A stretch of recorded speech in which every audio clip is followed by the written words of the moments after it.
Hi, everybody. Meteorologist Joe Cioffi. Weather in 5 days in 5 minutes as we get ready for round two of what has been a really challenging storm as far as forecasting is concerned, and it continues to remain very challenging today.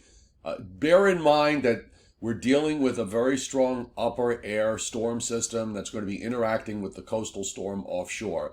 The snow that we're going to see develop today is going to be banded in nature. So if you are inside that band, you're going to get far more snow than if you're outside the band. These bands usually are about 10 to 15 miles wide, and there could be several of them along the way. So it makes the forecast tougher than usual. Some places will wind up with very little. Other places could wind up with as much as 6 inches. There's always a chance that there could be an upside surprise. In cases like this in the past, you do wind up getting upside surprises and also even a few downside surprises. So just bear that in mind in terms of how to digest this particular forecast. And what we're going for is a rather wide area where I have a 3 to 6 inch band covering eastern Pennsylvania, New Jersey to just west of New York City, then on up into the Hudson Valley. Some folks in this zone are going to finish near the low end. Some are going to finish near the high end. And admittedly, maybe I'm a little bit too aggressive in how far south I have it. But we've got every model has its own view on how this plays out. So it really comes down to just seeing what the radars are going to be telling us.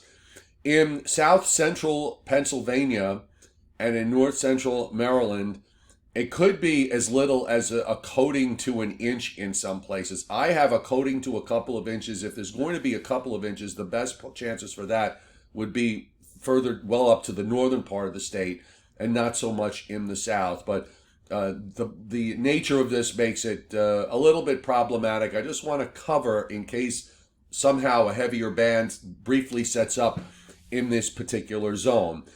For Long Island, Connecticut, and Rhode Island, and coastal New Jersey, I have a 2 to 4 inch band in general, 1 to 2 inches east of the Parkway. But here too, we could wind up on either side of this. It's not impossible that we could see a heavy snow band set up over Long Island. In cases like this in the past, it has happened, and it also extends up into parts of south coastal Connecticut and even down into coastal New Jersey. It just boils down to checking out the radars. Here's the Weather Service's view, where you see the heavier amounts coming down in northeastern Pennsylvania and into New Jersey in sort of a V shape. It comes down also in the Hudson Valley and from Connecticut, so it just kind of looks like this. This is how they have the heavier snow band. So I sort of have it a bit further to the south, and you see how the amounts basically tail off once you get back down in this area. And of course, the big question is how far south does that heavy snow band extend? And for the coastal areas, whether there could wind up being an upside surprise, because this is again a situation where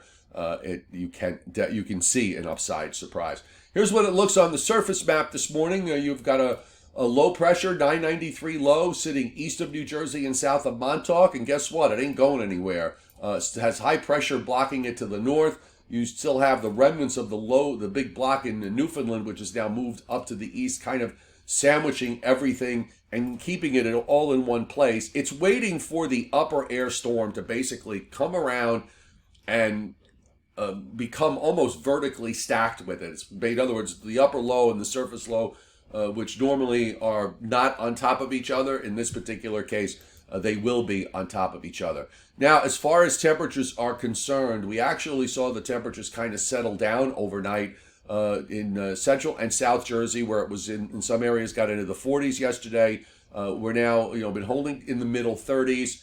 It's mostly upper 30s on Long Island, low and mid 30s across Connecticut. Below freezing in the northern and western counties of New Jersey and in northeastern Pennsylvania, and on up the Hudson Valley. So temperatures are kind of in that tenuous position. What will happen is once it starts to snow with any kind of intensity, the temperatures will settle down to or just below the freezing mark, particularly when we go into this evening and into the first part of tonight. The satellite loop, you could see the first batch of precip from yesterday is long gone. Now we're waiting for that rotation. That's the upper low that is moving southeast now from Ohio into West Virginia.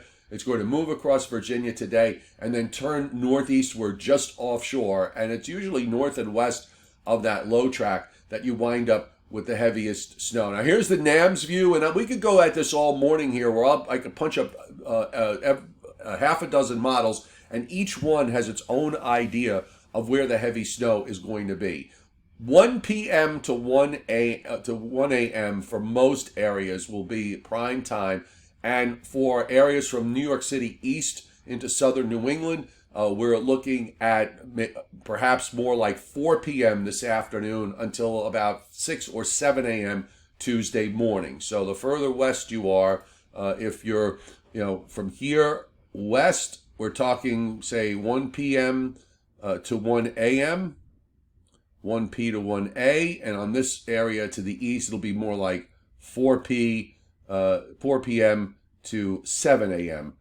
For the final, for the last of the precip to pull on out. But you see how the NAM, it just kind of sits the low there off the New Jersey coast today, and then gradually, as that upper low comes in, you get the storm to head up toward Cape Cod, and it really blows up there, 979 low east of Cape Cod, and then tomorrow morning it's snowing pretty heavily from Boston down to Rhode Island and southeastern Massachusetts. So it's kind of close. This is why I get a little nervous here when you get these weather systems like this. And for those of you who are lovers of the European model, just to show you that what the European model is doing here, this is how it sees things. It actually doesn't do very much for central and eastern Long Island. Doesn't mean it's right, by the way. It did an awful job with yesterday.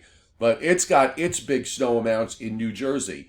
The NAM model sets it up, the heavier snows more to the east and more to the east rather than to the west. But I just want to give you at least an opposing viewpoint and show you that sometimes, even the best of models have a tough time, and this is one of those tough times. You're seeing the western edge of the snow down into south central PA, giving Lancaster, for example, only about 0.6, Reading just under an inch, and then the amounts pick up from there.